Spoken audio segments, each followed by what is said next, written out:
My name is Anthony with Purpose for Purpose. The topic of today's video is preparing for interviews. One of the most important things I want to share with you about interviewing is being prepared.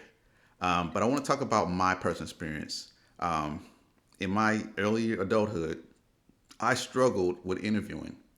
I always task myself with, or consider myself a great employee, a top candidate in any job that I ever applied for.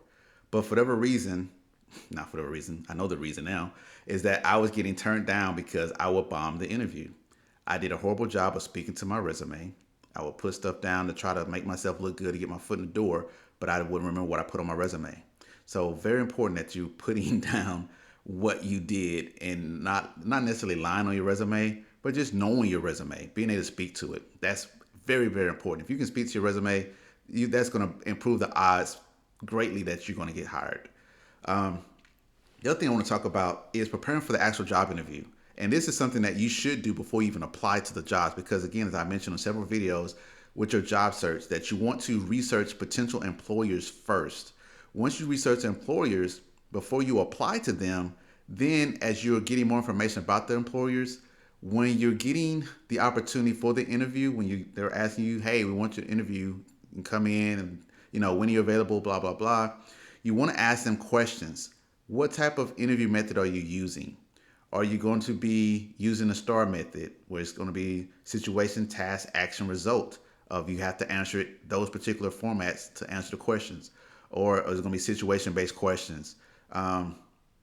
Knowing the style of questions that you're going to be asked, because sometimes they'll tell you, the recruiter is really your asset in this role, because the recruiter is not necessarily the hiring person. They're just a person that screens the resumes to set up the interviews. And then so they may be a part of the interview potentially, but they're not the one making the final decision. But ultimately the recruiter's job is to fill spots. So they may, they're your advocate if you let them be and work with them in that regard to filling spots, because some recruiters are paid bonuses.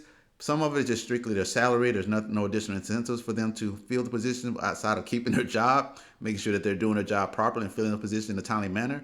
But they are going to work with you and partner with you to help you to make sure that when you interview, that they don't want to be embarrassed because they selected you for the interview and then you've bombed it. That's not their intent. But they want to help you, provide you with some guidance that will help you interview with confidence and hopefully get the job. Now, the other part of it is understanding who the company is. I've talked about that you should research the company prior to applying. So they're going to ask you, are you familiar with the company and about what they do and what they're looking to do going forward? So I highly suggest that you have done your homework and research the company so that way you can speak to it. Sometimes it's as simple as, I know the company was established back in 1806. I know that it was started back in Massachusetts. It started off as a coffee organization and it initially transitioned to technology, and they came in with the algorithm to do this, and that. So the better that you are speaking to the history of the company and know what the mission is and how you would fit into that puzzle piece of being a part of that, that's half the battle. Then the other part of it is speaking to your resume. So if you can confidently do those things, that's half the battle. And then the last piece of it is actually answering the questions clearly, concisely, and appropriately. I say appropriately because sometimes they'll ask us a 2 or 3 part question and then we miss part of it. The interview is a conversation. If somebody's talking to you and you miss what they said, pardon me, could you repeat what you just said, please? That's what we oftentimes fail to do, that we can take our time, answer the question at our pace, think about it before we respond, but also we can ask them to repeat the question. We can also ask them to rephrase the question if we're not quite clear what they're asking of us. But so we got to make sure that we're taking a point that we understand that the interview is a conversation. That is all it is a conversation, that we're trying to sell ourselves, that we're speaking to what our knowledge is about the company, the organization, that we're speaking to our resume about what we're able to do, what we've done in past positions with other employers, and what we want to do or plan to do and be a great asset for this company. And then being able to answer their questions and speak to what we did, speak to how we excelled. With your questions, you always want to have a hero story of what you did that went above and beyond.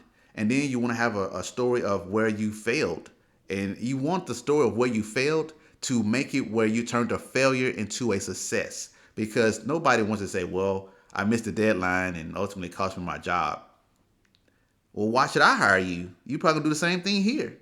So you want to have a a missed opportunity, but turn it into a win, so that way they know that you're resilient and that granted things didn't go the way that you wanted it to, but how you bounce back. So you want to have a hero story, you want to have a failure story, but that failure story has to be converted to a win.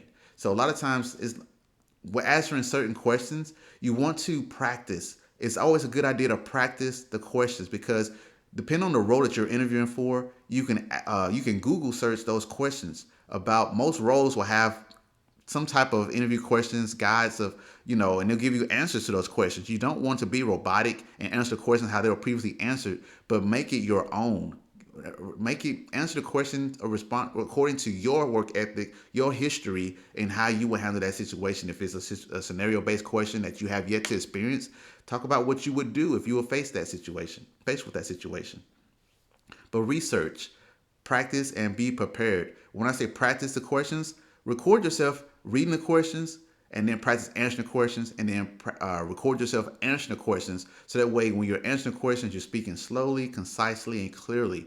And also, you want to make sure that you're answering the question shortly because you don't want to ramble and talk yourself out of the answer.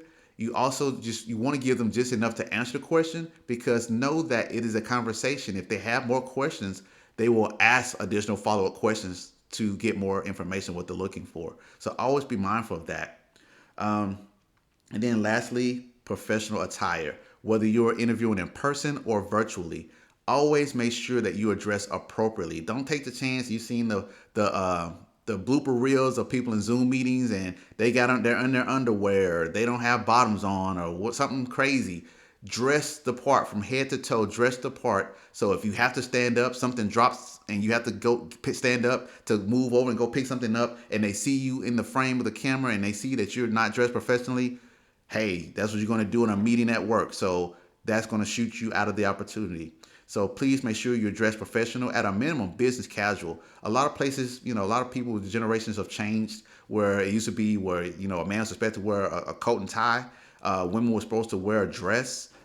So it's not as buttoned up as that is at today's time, but you want to dress at a minimum business professional with a collared shirt for guys, a nice blouse for women, pants or a skirt for women, obviously slacks or khakis or something like that for guys, but just dress business casual so that way you look professional enough. At a granular level, I would say it's like the elementary kid with the polo shirt and the navy blue pants. Like that's what they're teaching kids is what they should be in society of dressing casual, business professional. So that way they're dressed up enough and professional enough, but not underdressed. So you don't want to be wearing jeans and a t-shirt. You don't want to be on a hoodie in your interview. You want to dress professional. Guys, if you want to take it up a notch, you want to dress for the position that you want.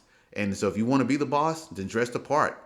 But be mindful of not overdressing for the role. If you're interviewing for a restaurant worker, should you have on a suit?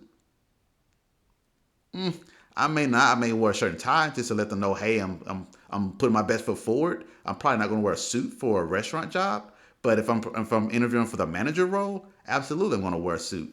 But just know the role that you're applying for and make it make sense for how you dress for it. So if if it's a call center, then you know that it should be at a minimum business casual, whatever the dress code for the company is. But don't be afraid to ask the recruiter, hey, what's the dress expectation for this interview? If they'll say, oh, you wear t-shirt and, I wouldn't go that far again. I wear a collar shirt and some slacks or a nice blouse and some slacks, but just make it business casual at a minimum. You can dress it up from there, but just be mindful of overdressing depending on the role. Now, if you in business finance and everybody wears a shirt and tie and a suit every day, then by all means, that's what you wear. You look the part of that role. So be mindful of those things. That's pretty much the interview. Just practice. Make sure that you're prepared to speak to the organization, that you know something about the organization, that you speak to your resume, it matches what's on the paper. As they read it, they hear you saying it. Be able to speak to your accomplishments. Have a hero story, have a Mr. Mark story, but you turned that Mr. Mark into a win anyway, despite the circumstances. And then be prepared to ask questions. Ask the recruiter questions. Ask whoever's interviewing you, hey, what do you like most about this company? What do you feel like will be the most challenging aspect of this role that I will face? How can I prepare myself for future advancement opportunities? Is it ongoing training? But ask questions so that way they know that you're taking an interest into this role. Um, and the other thing I'll talk about, pay. When they ask you what type of pay you're looking for, again, as you research the company and employer, you research the market on the pay range of your role. So that way you're not talking yourself out of the job. When they say, well, hey, how much pay are you looking for in this role? Well, hey, I know the market range is from 55,000 to 85,000. Based on my level of experience and my education, I feel like I should be at a minimum. I can't not take this role for less than 75,000. But know your number and also know the range of where that market range is, because they know that if depending on that employer, they may come back and say, well, hey, we actually cap out at 65,000. And depend on the negotiation. Now 10,000 is a lot of money, but it's also something you can still negotiate on, is knowing that, hey, well, if I can't get the 10,000 my salary, can I get that up and pay time off? If they're willing to make that up and pay time off, that's the same as the $10,000. You're gonna be getting paid while you're not working, so it'll balance out. So just be mindful of what you're able to do for negotiating when it comes to salary, but just be mindful of not throwing a number on a dartboard and hoping that it hits the bullseye, and then you out of the range of what they're even looking to pay their employees. So you should know by doing your due diligence. Look at Glassdoor.com, look at Indeed.com, look at Paycheck.com.